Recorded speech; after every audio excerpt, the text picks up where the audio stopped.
Why, hello everybody, and welcome to the Truly Odd podcast, where we bring you the latest in game news and movie news. I'm your host, Joe Garcia. So grab your controllers, get your popcorn, and let's dive right on into the game news, shall we? We're starting off with our first topic of the day. Looks like we have a House of the Dead remake to come. So let's go ahead and jump on over and take a look at this announcement release date trailer, shall we?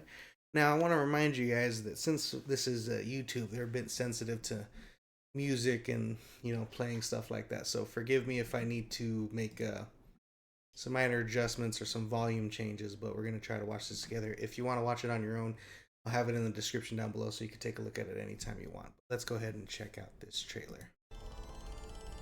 So I don't know if you guys have played House of the Dead. I used to play them in the arcades when I was a kid, so this is going to be really cool to check out. Hopefully, this will be awesome.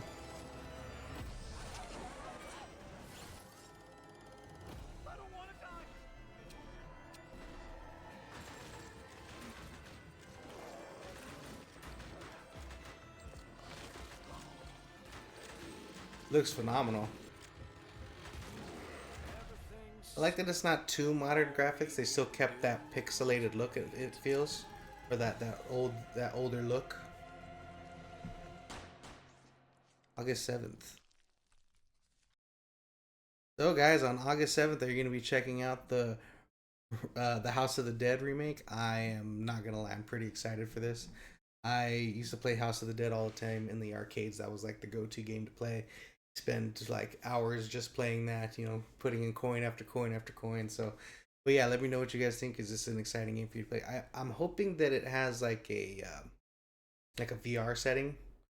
I'm assuming they will, where you can play the PlayStation VR and you can play that way. I think that would be a lot of fun, especially nowadays. The VR is like a lot more intuitive and stuff like that. So I just think this looks like a lot of fun, and I'm a big House of the Dead fan. And yeah, let me know what you guys think in the comments down below. Did you used to play House of the Dead in the arcades, or have you never played and this will be your first opportunity to play on console or at home? Let me know what you guys think. Moving on to our next topic. It looks like Borderlands 4 has a almost like a gameplay overview. I think I grabbed the wrong link. Hold on, guys. Let me double check. Well, I think it's more of a welcome trailer. I think I grabbed the wrong link, but it's still the same thing. So let's go ahead and jump on over and check out this Borderlands official welcome, I guess you could say. Again, with the music, so let's mute it real quick so we don't get in trouble and just look at the visuals and see what we're seeing here. Oh, we got someone talking. By a dictator called the Timekeeper. He thrives on control and order, and when things are thrown into those mechanisms to create chaos, he only knows how to clamp down and sort of institute martial law. The Timekeeper's primary method of control over the years has been a cybernetic implant called a bolt. So I guess that they're talking about what the new villain of the Borderlands game is going to be. It seems that case. I don't want to continue to play this because I know we're going to have issues with the music. So let's jump ahead and see if they take out the music eventually. Shows up. Looks like it's going to be playing through the whole video. Come on, guys. Centuries ago by the Timekeeper. Is the leader. I guess that's how they keep people excited, huh? Her perspective, her army is. Here we go. We got like a little. And when they're not convinced, she does it. All right, guys. So my apologies. They're playing music throughout this, and YouTube's a bit of a bitch when it comes to things like that. So I highly recommend you guys go ahead in the description down below, check out the trailer for yourself, and then come back and then let me know what you guys think about it. Let's see if we can pick up right here where we left off.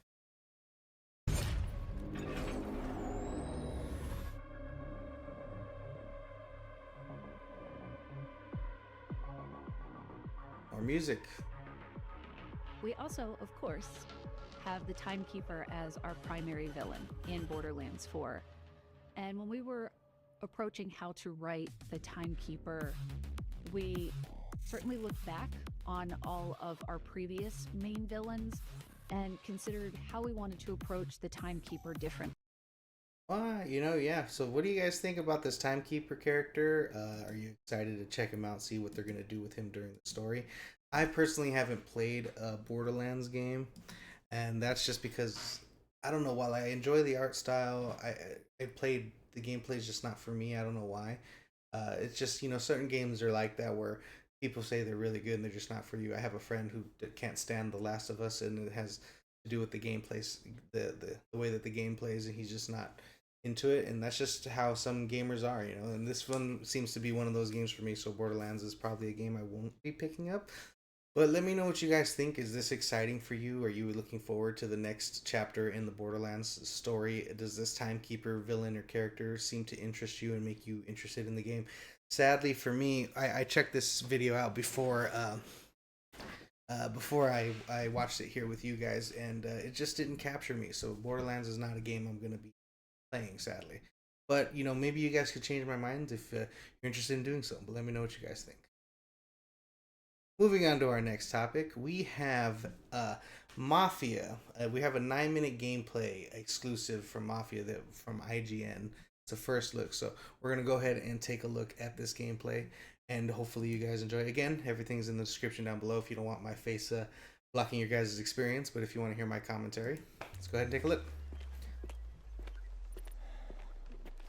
Now, I don't know if you guys have played the other Mafia games, but I've enjoyed them for the most part, so this one interests me quite a bit.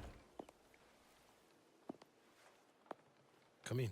I'm a big guy for campaign games. Like, I don't know what it is about campaign games. I just love, I think it's the storytelling. It's probably why I love movies and I love games with great cinematics like God of War. This looks really interesting. I want to speak with you about my daughter.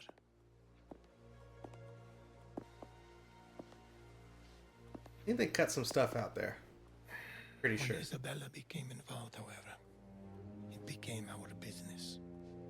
Now we must send a message to all around that Torisi takes care of his family and his affairs. Will you do that, Enzo? I will. Good. Very dramatic.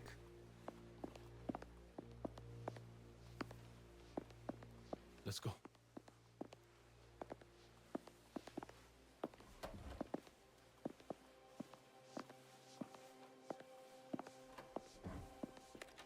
Here we're gonna get into some of the You're to actual meet with Tino's men. gameplay. They're on a farm near Ludovici's villa, keeping an eye on things. They can be a little rough, but first, let's get you what you need to get the job done.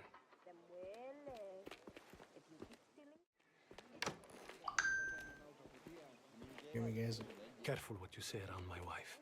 Anyway, you ready? I am. Confidence is good, but don't let it become arrogance. Oh, Valerio! Enzo here needs to see you about the pest problem. I'll be in my workshop. Send him down. Luca! No need to hold his hand. It's a big boy. Get back here. This woman, she's lucky I love her. Seems that they'll be jumping ahead. So let's go ahead and jump ahead too till we get to some actual movement. So here he grabbed a couple weapons, and now we're getting to see some of the driving. I'm loving the countryside look and how everything's looking here. I'm very curious if those cars can actually drive like that.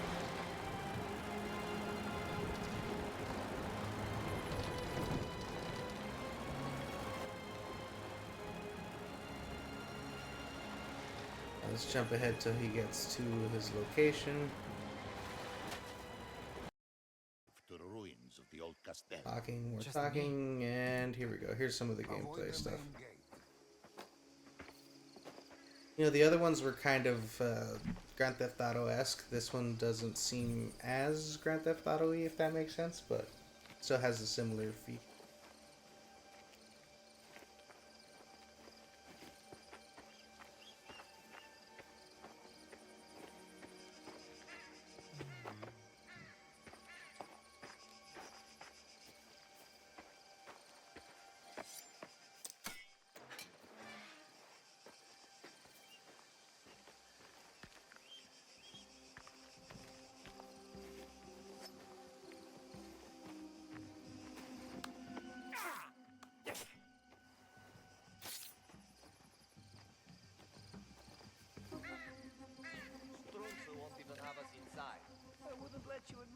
either. What? You told me your pigs sleep in the back room. Don't take it personally. My wife is very particular.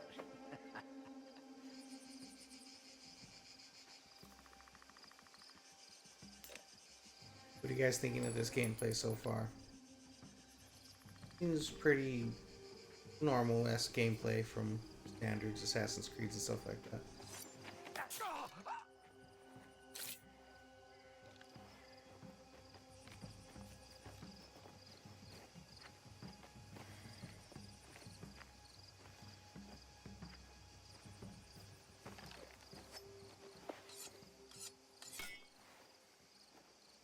Jump ahead here a couple minutes, guys.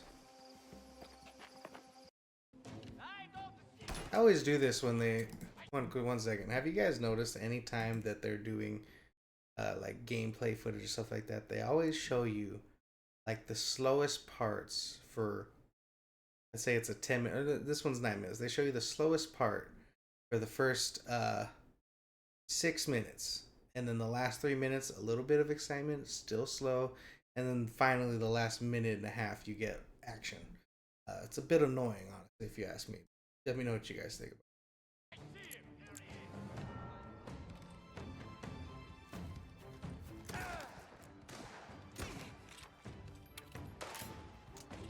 I like that reload animation. It looked good, especially with the jump to the side as he was moving.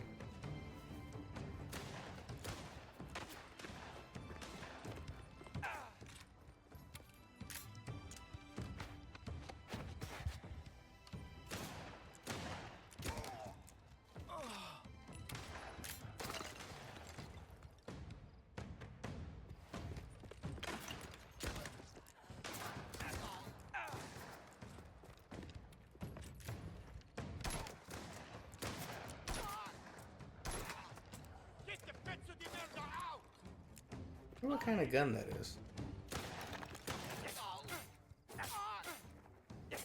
Interesting.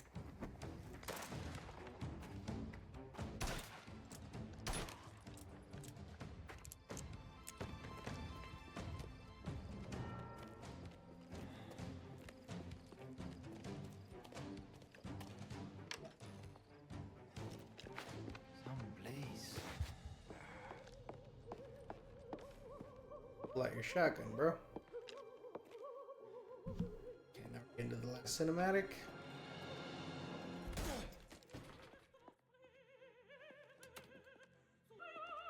Now, I always get curious with games like this. So, you're telling me that that opera music was so loud that he didn't hear all the gunfire going on outside?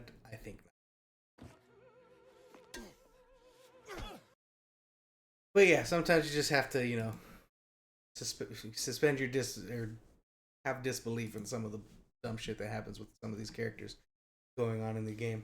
But let me know what you all think in the comments down below. Does that look like an exciting game for you? It seems like a game that I would be interested in. I'm more curious to see a little more of the, if it's going to be semi-open world or if it's going to be strictly story based. I haven't looked into it too much to know if that's going to be the case, but this one seems to be semi-open world, not necessarily like a Grand Theft Auto or like the last kind of Mafia games. It seems to be set in a certain area for the gameplay. But let me know what you all think in the comments down. Moving on to our fourth topic of the day. It looks like Activision has pulled Call of Duty World War II off of Xbox Game Pass because they are receiving a remote code executions, which basically means that people playing the game on Xbox Game Pass are getting hacked. I think this is mostly PC. I'm not sure console based. From what I've seen in this article, it seems more PC based. Players are receiving a lot of these issues and experience a lot of this. And let me show you an example of that case. So we have here from IGN. They're saying that that they're getting a lot of remote code executions that are attacking certain player base and taking control of their consoles. Now, Activision has pulled the game from the server, but here's what a lot of players are seeing. As you can see, he's playing the game per normal, and then right here he receives a hack, and then they send him a message. Let's see if we can pull up what this message is or says. Let's go to Twitter. Let's see what this says. Resolution. What's up? Um, Mark E. Marky Mayer just RCE'd your ass. Please contact Michelle, whatever, LLP. So yeah, people are getting hacked, and this is some of the stuff that they're seeing and some of the stuff that they're having to deal with. And this guy's whole PC probably got remote hacked. A lot of his information got taken. Hopefully that's not the case, but it's really sad to see that this is happening to some people who are just trying to enjoy some games. You know, there's some asshole people out there that want to hack. So be careful. Luckily, it got pulled off from Xbox Game Pass, but I think this is an overall issue with Activision games. You know, a lot of players tend to hack. You know, when it comes to aim bots and stuff like that for their games. This just seems to be a very bad issue with their computer networks and stuff like that. So we'll see what ends up happening there. Hopefully they can have a fix so people can enjoy their game on Xbox Game Pass at some point. I would even say if you own a hard copy to kind of wait a little bit till there's an update on this information. I'll try to keep my ear to this story and see if we get any updates or any other information regarding what's going to happen moving forward with Activision. But just be careful out there, guys. There seems to be a lot of hacking going on at the moment, and so be safe, guys. That being said, have you guys ever, just out of curiosity, have you guys ever been hacked? Luckily, I have not. That doesn't mean come on and do so. Some of you out there have amazing skills. Please don't be assholes, but we'll see what happens, all right? Moving on to our last topic for game news of the day. I'm going to pronounce his last name wrong, but Ralph Colatrio, who is the founder and who was the founder and president of Arkane Studios. They developed Dishonored and Prey. If you remember those games, he recently let out some comments regarding Xbox Game Pass. This comes in the wake of a lot of the layoffs at Microsoft. So let's go ahead here and take a look. Where is his comments? I believe he put it on Twitter. This is from Twitter. He says, "Why is no one talking about the elephant in the room? Cough, cough. Game Pass quotations." And then this article comments another reply he put to a user on Twitter. I think it's here. I think Game Pass is an excuse me. I think Xbox Game Pass is an unsustainable model that has been increasingly damaging the industry for decades. For a decade, sorry. Subsides. Subsidized. Jesus Christ, what's wrong with me? Sorry, guys, I am dyslexic, so sometimes words just fuck with me. Subsidized by Microsoft's infinite money, but at some point, reality has to hit. I don't think GP can coexist. Here's what he means by GP. Maybe he puts it here in his actual Twitter. No, he says GP. I don't know what... Oh, Game Pass. Duh. I don't think Game Pass can coexist with other models. They either kill everyone else or give up. So basically, essentially, he's saying that this model that they have with Game Pass, with games being released, is going to be bad for a lot of the studios and the cost for a lot of their layoffs. You know, they right now are probably losing a lot of money because not only having Game Pass, you know, you have to pay for the servers, pay for the licensing for the game, pay the studios and pay the people, and then not only that, but your subscription base is, you know, $30 a month. And while that is a steady income for the 3-month subscription base that they have, you know, you guarantee you have the certain amount of money for that amount of time. But overall, Netflix is a great example for this because Netflix has been operating at a loss for quite some time. Forgive me, guys. This is broken headphones. Xbox has been operating at a loss for quite some time, and I think recently they finally turned a profit where, you know, they upped their subscription price to a point where, you know, people got bought out, people put in ad subscriptions, people put in different layers, and finally they have some money coming in as opposed to hemorrhaging money a month. Now with the Xbox Game Pass, they're probably going to continue to hemorrhage. What is the Game Pass, like $30? I think a month. Maybe, I don't know the exact price. Why don't we look that up? Xbox Game Pass subscription is, let's see, it looks like it's $11 a month or $12 a month. So think about it this way: it's $12 a month, right, for Xbox Game Pass, and let's say you're playing, I don't know, the Call of Duty game that just dropped, an older Call of Duty game. Now that Call of Duty game has DLC and things like that. If you're interested in that, you buy from Activision. Xbox doesn't make money off that. Sometimes they do, depending on, if it's bought through their stores and things like that. But overall, they're operating at a loss because they are not getting people to buy their games at full price for long extended periods of time. So the problem is a God of War, for example. I bought God of War at $60-$70, and I played it for maybe a week.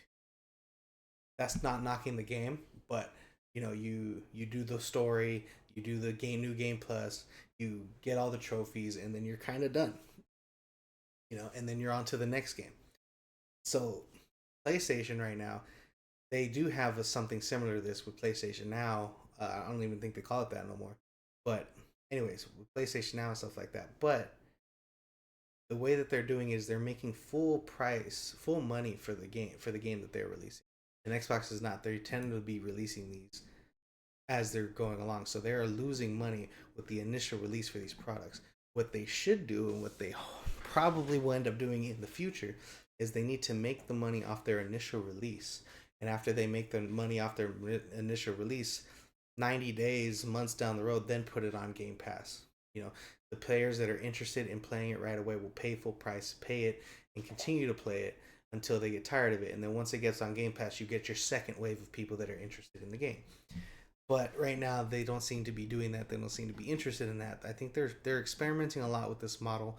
And luckily, they do have Microsoft as a backer. And I tend to agree with Raphael here, who, he's been in the industry for quite some time. He worked with these people, so he knows what's going on. So I tend to agree with him here that Xbox Game Pass is slowly killing Xbox's ecosystem. But I think that might be their overall plan, because they don't plan on having consoles after this next generation. We'll have to wait and see what happens. I just really don't like what Xbox has been doing. While it does seem good for the gamer right now, in the long run, it won't be, because we miss out on games like Perfect Dark and Everwild and whatever other games they canceled, and whatever other studios they closed down, because now those studios won't make other games, won't make other remakes. So we miss out on quite a bit of great content in the future. Right now it's fine, but in the future it'll be a big hit, especially if you're interested in playing certain games. But all that being said, let me know what you guys think in the comments down below. Do you agree with myself and Ralph Colatano? Forgive me, I'm butchering his last name. But do you agree with him and me? Do you think that Xbox needs to kind of change their model and move on past Game Pass? Or do you like where it's going and you hope it continues to thrive? Let me know what you all think in the comments down below. And that does it for our game news topics of the day. We're going to be moving on to our movie news topics of the day. And our first movie news topic is, we're going to be talking about this past weekend's box office. So if you look here, we have Jurassic World Rebirth at number 1, sitting at 91.5 million. You have F1 on its second weekend, sitting at 26 million. This is what it grossed for this weekend, by the way, guys. How to Train Your Dragon on its third weekend, making 11 million. On its is it fourth week? Oh no, that's ranking. Sorry, on its second weekend for How to Train Your Dragon, making 11. Wait, Jesus, my mind is screwed. Anyways, this is second weekend it's been in. Third weekend has been this one. Anyways, Leo sitting at 5.7 million, and at number 5 you have 28 years later sitting at 4.5 million. If you're interested in the rest, they're listed right here, and again I'll have a description to link down below. But let's take a further look at Jurassic World Rebirth, because it was released prior to 4th of July. So this is just this past weekend's number, but overall, and since it's released, it has made $147 million, which is really good. I'm sure the studio is very happy with this, but sadly, they could have made a hell of a lot more money if this movie was any good, and I do not believe it is. But yeah, that's what it's sitting at now. Worldwide, sitting at 300 million. Let's go ahead and take a look at what F1 is doing currently at the box office. F1 is currently sitting at 293 million worldwide. I think it will get to that $400 million mark, to that $500 million mark, if it continues to do as good as it's doing right now. So hopefully we can get that Days of Thunder F1 crossover movie if it continues to do well in the box office. How to Train Your Dragon, I think they've already announced a part 2, but it's already sitting at $516 million worldwide. Success, I'm sure they're very happy with this number, and I have no doubt that we're going to be getting both part 2 and part 3 for How to Train Your Dragon if it continues. Now, Elio had an issue on its initial release, releasing pretty low. Yeah, it's only sitting at $96 million, and I'm sure the budget for this was a lot higher, so this is a bit of a disappointment for Pixar. But what I love about Pixar is they make original movies. And, you know, for those people out there that are saying Hollywood don't make original movies, here we have Elio, a great original movie from Pixar. No one went to see it. So if you're not going to go watch original movies, you can't complain that Hollywood don't make any original movies. Just saying. Anyways, moving on. What else do we have here? 28 years later, I know that they already filmed the next one, but I think they were trying to make one after that. So let's see. Sitting at 130 million. This, I think, was a mid-budget movie. I'm not sure what the budget for this was. Let's see if we can find out what the budget was, or an estimate. 28 years later, budget. Let's see. Around 60 million. So let's see. What did it do this weekend? Did almost 5 million. So next weekend it'll probably drop another 3 million, and then probably has other markets to open up into worldwide. Let's look at the worldwide real quick. See if we're gonna. Yeah, it still has quite a bit of markets to open up into. So I'm thinking that 28 years later we'll probably be getting to a decent number, probably around the $250 million mark, give or take. I think it'll make double what it has currently, which I think for its budget's pretty good. So yeah, let me know what you guys think of these numbers. Was there other numbers that you're interested in? You know what? Matter of fact, there is a number I'm interested in, because Mission Impossible, the Dead Reckoning Part 1, when it came out, didn't do too well. So I am curious where this is sitting at currently. Let's have a look. 576 million. That's not too bad, but this was a very high budget film because of the COVID and things like that. It ended up costing around $400 million. I think that's the combination of this one and the last one, if I'm not mistaken. So if it's the combination, then this is not too bad, because the other one did pretty decent, at least not great, but not too bad. And yeah, Mission Impossible, pretty successful. I think it'll probably stop around the 620 million. We'll have to wait and see what happens there. But yeah, let me know what you guys think of the box office. What do you guys think? Do you think another movie should have done it? Do you think the movie made too much money? Are you happy with the results? Let me know what you all think in the comments down below. Moving on to our next topic of the day. It looks like John M. Chu, the director of Wicked and Wicked, the new Wicked coming out, I can't remember what the title is set to direct a Hot Wheels movie for Warner Brothers and Mattel. Of course, Bad Robot, I think that's J.J. Abrams' company, is going to. So yeah, I think this is really good. John M. Chu is a phenomenal director. If you don't know what he has directed in the past, let's look up his IMDb so you guys could take a look here at some of the work he has done. Not producer, not writer. We want to look at his directing. Go ahead and drag this over here. So we have the most recent Wicked movie, if you're interested.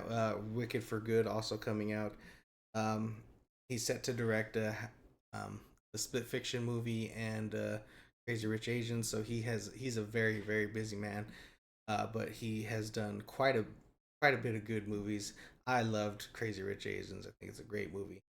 Now You See Me Too, which I think was good. I didn't watch Gem and Holograms, and I didn't watch the Justin Bieber movie, and the G.I. Joe wasn't very good. But, while he doesn't have the best early career, you can see he's gotten quite better over the years. Starting with the Step Up movie, working up to Step Up 3D, and, those movies were very popular back in the day, so they did pretty well back then. There's so many damn sequels to those. But yeah, I think his biggest movie has been Crazy Rich Asians, and now after In the Heights, which is another good movie as well. Now we got Wicked, and he seems to have a lot of awesome projects coming along. But what do you guys think of John M. Chu? Are you excited for him to direct a Hot Wheels movie? And what do you think it's gonna be? Do you think this is gonna be an animated film? Do you think it's gonna be the Hot Wheels cars kind of becoming life size and people are going to be able to drive them?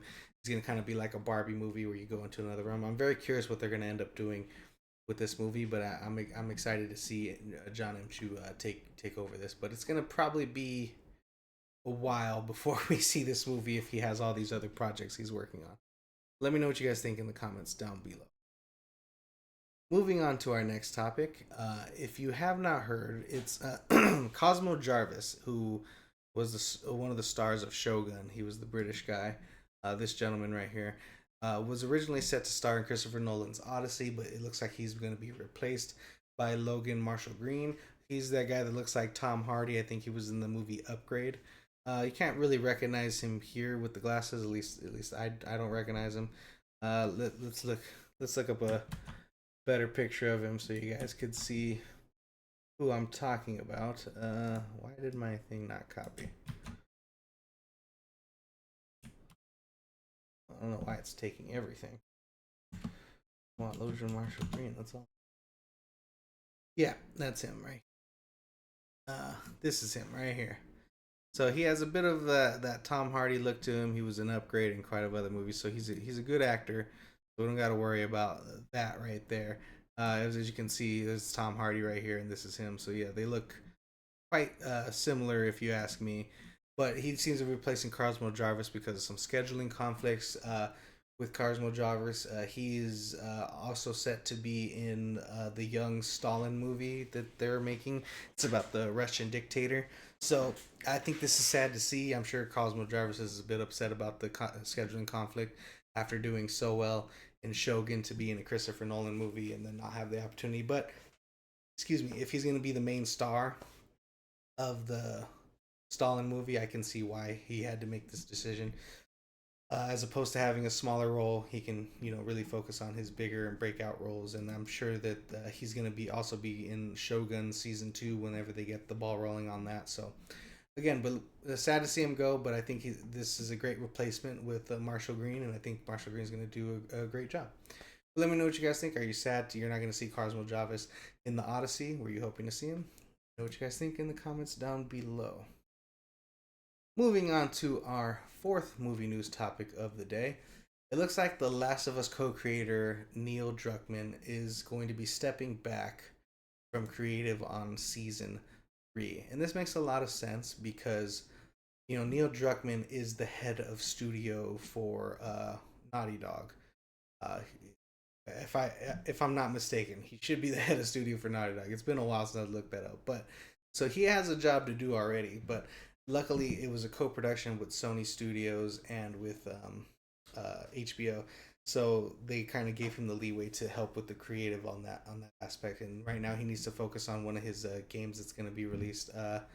What is that game called? Maybe they have it here in the article. I don't see it, but Naughty Dog's currently working on a project. Is this it? The Heretic Prophet. That's right. It is. Intergalactic: The Heretic Prophet. That's what this is. This game right here. They're currently working on, so he needs to put all his creative thoughts and his work behind that game at the moment before it's going to be released. So get that game finished and out the door. So it makes sense that he's going to be stepping back. I'm sure that he already has the steps needed for where they're going to go with season 3, and I don't think this is a bad thing at all. I think it was good that they brought him on for season 1 and season 2 to get the ball rolling, to get the story moving, and to find ways to improve on the story that he already told. So I think this is gonna be great. Now I still, oh forgive me, I clicked the wrong one. I still haven't seen season 2. I just haven't had the time, and I haven't really been interested, and I don't know why. Maybe it's all the people complaining online about the changes, or maybe it's because I've played the games and I know what happens to the characters, and I just don't want to relive that as I did when I played the game. It's hard to say, but let me know what you guys think. Are you hoping Neil Druckmann? Are you happy Neil Druckmann's going to be focusing on his game instead of the show? Were you hoping he would stay on for season 3? Are you sad to see him go? Well, let me know what you guys think in the comments down. And on to our last topic of the day, and I'm sure you saw it here in our opening. It looks like Michael B. Jordan is going to be directing and starring in a Thomas Crown Affair remake. He also has quite a bit of casting that has been announced. You got Denai Guerrera joining the film. Now, if I'm not mistaken, the other actress, this actress right here in the next to him in that picture, is supposed to be starring alongside him. I haven't heard anything against that. I think her name is Taylor Russell. So yeah, I haven't heard anything to deny that. So I'm sure Denai Guerrero is going to play a different role, but I think Taylor Russell is going to be the main love interest for Michael B. Jordan's Thomas Crown. But I think this is great. They have also Lily Gladstone from what's that movie called? Yeah, this is Lily Gladstone right here. She was in that Leonardo DiCaprio movie recently. We also have Kenneth Branagh joining the cast, I believe, as well, or if he's coming on as a producer. But this is turning out to be a killer cast, and I think Michael B. Jordan did phenomenal directing the Creed 3 movie. So it's exciting to see him, take his directing chops and put him onto such a different project with the Thomas Crown Affair. Now, if you haven't seen the original Thomas Crown Affair, well, there's an original and then there's a remake. Let's see. Let's have a look. So you have the original Thomas Crown Affair, which came out in 1968. Yes, 1968. So this is the original. Bring up a better image, shall we? Well, this is the most recent remake with Pierce Brosnan and Rene Russo. What a great movie! I love that movie so much. And then you also have the original Thomas Crown Affair, which I have not had the privilege of seeing. I think that's with Steve McQueen. It probably said right there. I just didn't pay attention. Let's go back. Yeah, Steve McQueen. Faye Dunaway as well. You know what? I gotta really check out this movie. Let's see if we can find out where it's streaming, shall we, guys? Let's see. Tubi. I'm probably gonna check this out tonight then. Yeah, I'm definitely gonna probably be checking this out. But if you haven't seen the Thomas Crown Affair with Pierce Brosnan and Rene Russo, I highly recommend you guys check it out. It's a great movie. It's a great story. Pretty sexual, so if you have kids, avoid letting them see that. But I'm very interested in seeing what Michael B. Jordan's going to be bringing to a remake of this. It's another retelling, another way to go about the story. And not only is it a great, love story, it's also a great heist movie as well. So it's just a phenomenal movie, the Pierce Brosnan one, and I can't wait to check out the original. But let me know what you guys think. Are you excited to see Michael B. Jordan's next directorial project in the Thomas Crown Affair? Were you hoping he would do Creed 4 or something different with his career? Maybe even another Black Panther movie? Let me know what you guys think in the comments down below. Me personally, very excited for this. And that does it for today's Truly Odd podcast. I want to thank you all for joining me. I hope you enjoyed the show. If you did, please like and subscribe. And guys, always remember, stay true, be odd.